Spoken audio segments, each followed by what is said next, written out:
বৃষ্টি হচ্ছে।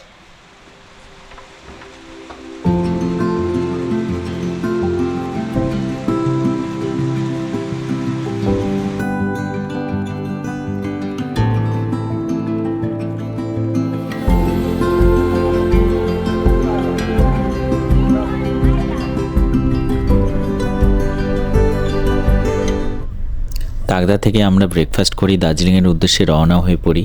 ড্রাইভার আগের দিনই ঠিক করা ছিল, ড্রাইভার চার্জ করেছিল 3,000। আর এই যে দেখো আমরা বেথলেম হোমস্টেতে পৌঁছে গেছি। বেশ সুন্দর, বেশ গোছালো।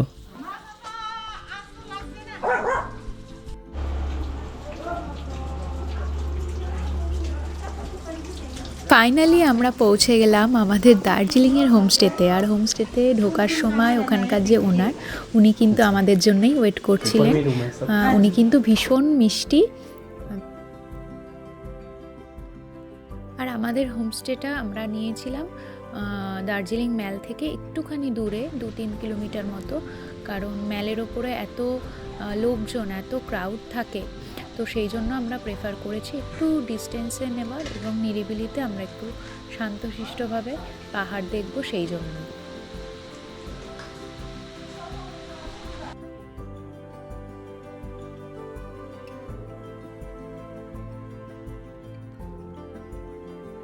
সমুদ্র আছে, পুরো পাহাড়। ইয়ে, এখন ক্লাউডি, তাই জন্য কিছুই দেখা যাচ্ছে না। আর ব্যালকনি থেকেও পুরো কাঞ্চনজঙ্ঘা ভিউ আছে।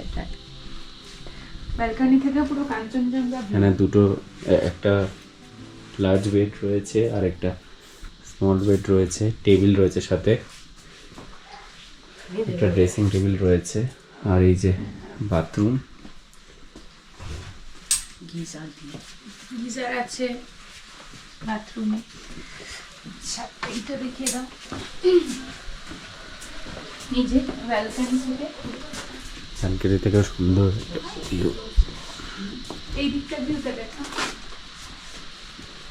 হোমস্টেটায় যে স্পেস আছে তাতে 3টে ফ্যামিলি আরামসে অ্যাকোমোডেট করতে পারবে। মানে 10 জন মোটামুটি এলে অ্যাকোমোডেট করতে পারবে, কারণ এখানে বড় বড় 3টে রুম আছে। একটা কটেজের মধ্যে বড় বড় 3টে রুম আছে। তার মধ্যে 2টো রুম আমরা নিয়েছি, আর একটা রুম কিন্তু ফাঁকাই আছে। হোমস্টেতে এসে গেছি, দুপুরের লাঞ্চ দিয়েছে আসার সাথে সাথেই। ভাত, ডাল, পাঁপড় ভাজা, একটা সবজি মিক্সড, ঢেঁড়স, গাজর, একটা মিক্সড সবজি, ডিমের ঝাল, আলু চিপস, স্যালাড, বোধহয় স্যালাড, আচার দিয়েছে 2 রকমের। বেশি ঝাল, ঝাল লঙ্কার আচার। সার্ভ করে নাও। সবাই বসো, বসে পড়ো, বসে পড়ো। স্কুলটি যাচ্ছি।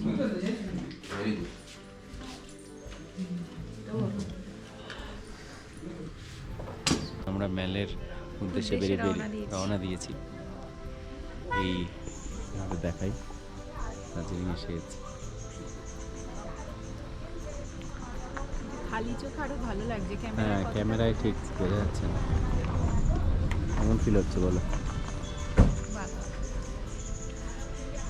লজ্জা পাচ্ছ কেন? এত সুন্দর, এত বিউটিফুল লাগছে। ক্লাউডি হয়ে আছে, মেঘগুলো যাচ্ছে, পুরো শহরটা দেখা যাচ্ছে এখান থেকে। ভীষণ ভালো লাগছে। আমাদের হোমস্টেটা যেহেতু দার্জিলিং ম্যাল থেকে একটু দূরে, তো আমরা হোমস্টে থেকে বেরিয়ে ফার্স্ট চলে এসেছিলাম ডালি স্ট্যান্ডে। সেখান থেকে গাড়ি নিয়ে আবার গেছিলাম দার্জিলিং ম্যালে। আর এই যাওয়ার পথে আমরা একটা জায়গায় খুব সুন্দর ভিউ পেয়েছিলাম, সেই ভিউটা আমরা এনজয়ও করছিলাম।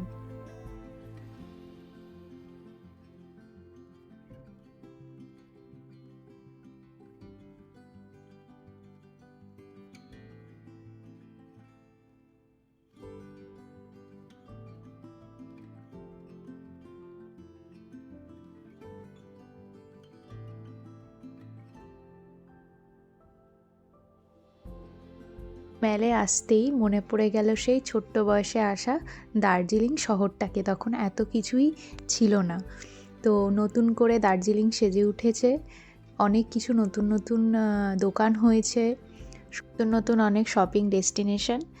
তো আগে সেই দার্জিলিংটাকে সত্যি অচেনা লাগছে, আর খুব ভালো লাগছে নতুন দার্জিলিংকে, ভীষণ উপভোগ করছি এই টাইমটাকে।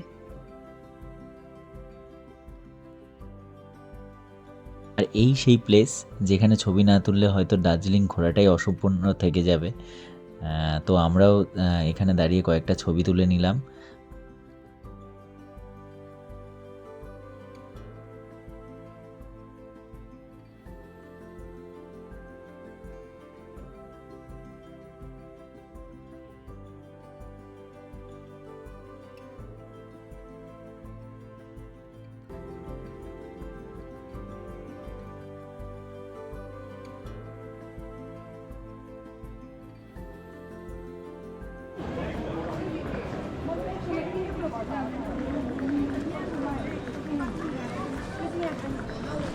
মনে আছে এখানে আগেরবার ঘোড়া চড়েছিলে? আমি রাতে সন্ধ্যাবেলা এসেছিলাম না। হ্যাঁ, মনে নেই তুমি ঘোড়া চড়েছিলে? হ্যাঁ সেটা মনে আছে। হ্যাঁ সেটা মনে আছে। আবার চড়বে? না চলবে না। আর চড়বে না? বড় হয়ে গেছে এখন? না তাহলে এখনো বাচ্চা আছো? ওরকম ফাইনালি এখন মেলের ওপর পৌঁছে গেছি। তো কি বলবো, মানে এত বছর পরে দার্জিলিং এসেছিলাম ছোটবেলা দার্জিলিং, অনেক বছর পরে এলাম, অনেক চেঞ্জ হয়েছে দার্জিলিংয়ে, অনেক কিছু চেঞ্জেস হয়ে গেছে, আর খুব খুব খুব ভালো লাগছে, ভীষণ এক্সাইটেড থাকছে। অনেকদিন পর দার্জিলিংকে দেখলাম আর কি। আমি 2019-এ লাস্ট এসেছিলাম, তো 5 বছর পর এসেও মানে পুরোনো মেমোরিজগুলো ফিরে আসছে আর কি। আর দার্জিলিং তো একটা বাঙালিদের একটা নস্টালজিক ব্যাপার থেকেই যায়, তো খুবই ভালো লাগছে, আর ওয়েদারটাও খুব ভালো।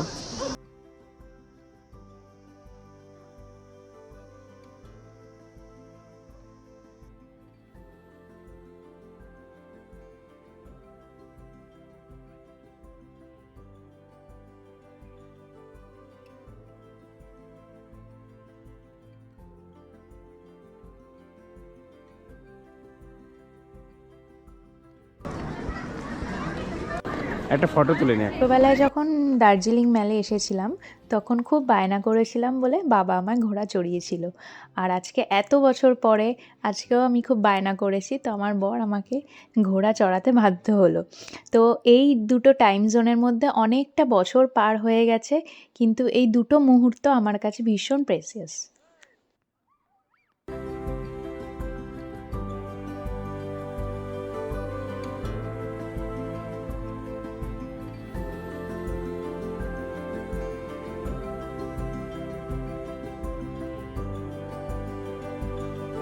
জুনের ঘোড়া চড়া শেষ হলে আমরা পাশেই একটা টিবেট স্টোরে যাই, সেখান থেকে কিছু কেনাকাটা করে নিই।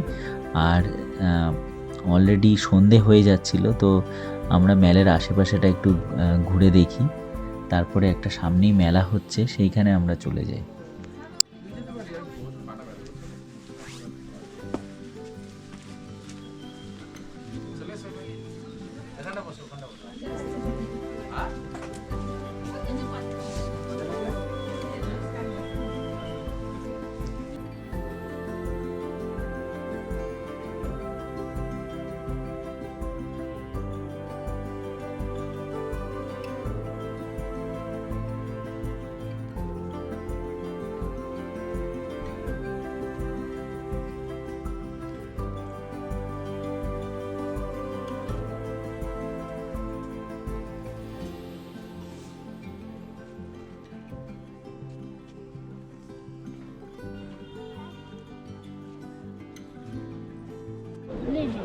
রুটি তাই তো বলছি। একটা দিও। পাঁচ। लिकर होगा क्या? है ना, दीजिए एक को लिख कर ও বলো। আমরা নিয়ে নিয়েছি গরম গরম চা, दीदी এখন আমরা আছি গোর্খা টেরিটোরিয়াল অ্যাডমিনিস্ট্রেশন গোর্খা রঙ্গমঞ্চ ভবনের সামনে। এখানে না একটা ছোট্ট মেলা হচ্ছিল, তো আমরা কিউরিসিটি নিয়ে ঢুকলাম মেলাটা দেখার জন্য কেমন কি হচ্ছে। আর এখান থেকে একটু চা নিয়ে নিলাম, চা খাবো। আর हाँ, इसका नाम क्या है? সেল রুটি সেল রুটি সেল রুটি, চাউলের গুঁড়া চালের গুঁড়া। এই যে এইটা সেওয়াল রুটি বলে, এটা চালের গুঁড়ো দিয়ে তৈরি হয়। এটা কিন্তু আগে কোনোদিন আমরা ট্রাই করিনি, এটা এখানেই ফার্স্ট দেখলাম এরকম। এটা এবার ট্রাই করবো।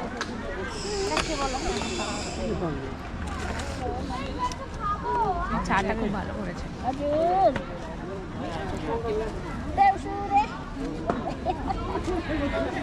মিষ্টি নেই। এটা আমার মনে হয় এই টাইপের খেতে, না মিষ্টি না, অনন্ত মিষ্টি অন্যরকম অন্যরকম।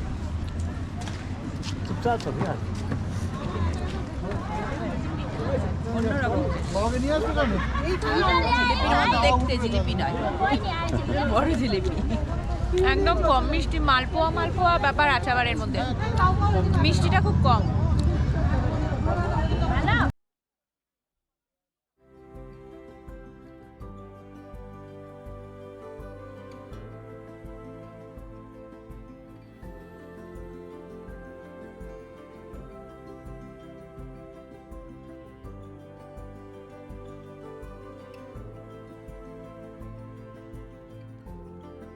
মল মার্কেটটা আগে ওই দিকটাই ছিল, এখানে একদম টেম্পোরারি ম্যালের ওপরে, বাট এখন একটু ভিতর দিকে মানে একটু হেঁটে আসতে হবে। ভিতরে না একটু হেঁটে আসে, ওখানে নতুন ওখানে হয়েছে কনস্ট্রাকশন, মার্কেটটা ওখানেই হয়েছে।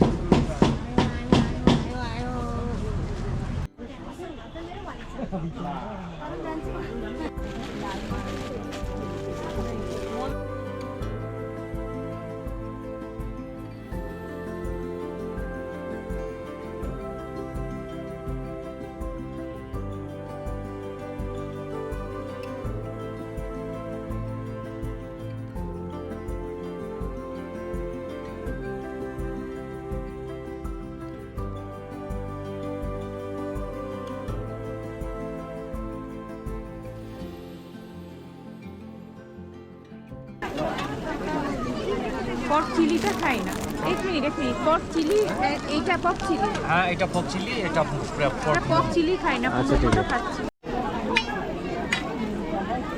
আচ্ছা ওদিকে চিকেনের ফ্রাই নেই হচ্ছে। খাইনি তো। বলিয়ে পপ মোমো চিলি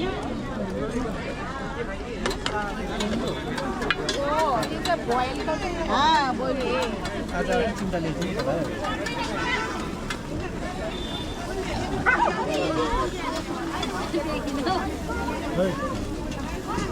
আছে এই স্টিক তিনটা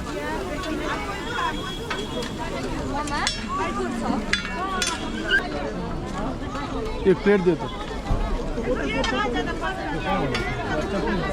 আমাকে ক্যাপসিকাম বলে। কেমন খেতে?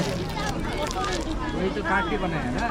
এত গলে যাচ্ছে মুখে দিলে। বেশ ভালো এটা।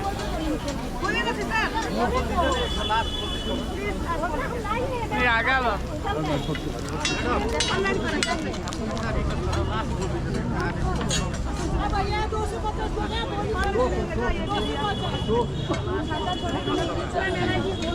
দারুণ খেতে।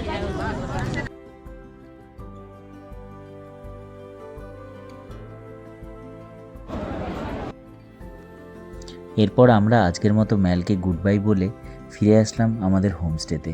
আর আমাদের ডিনার রেডিই ছিল একদম, খুব খিদে পেয়ে গেছিলো, তো চলো খেয়ে নিই তাড়াতাড়ি।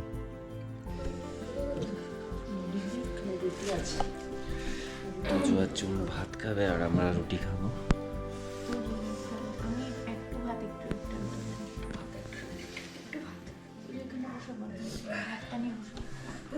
আজকে আমাদের রাতের মেনু হলো রুটি, আলু ভাজা, ডিম, সাথে লঙ্কা পেঁয়াজ।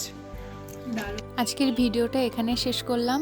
ভিডিওটা ভালো লাগলে লাইক কমেন্ট করে অবশ্যই জানাবেন, আর বেল আইকনটা টিপে একটা সাবস্ক্রাইব করে দেবেন। বাই।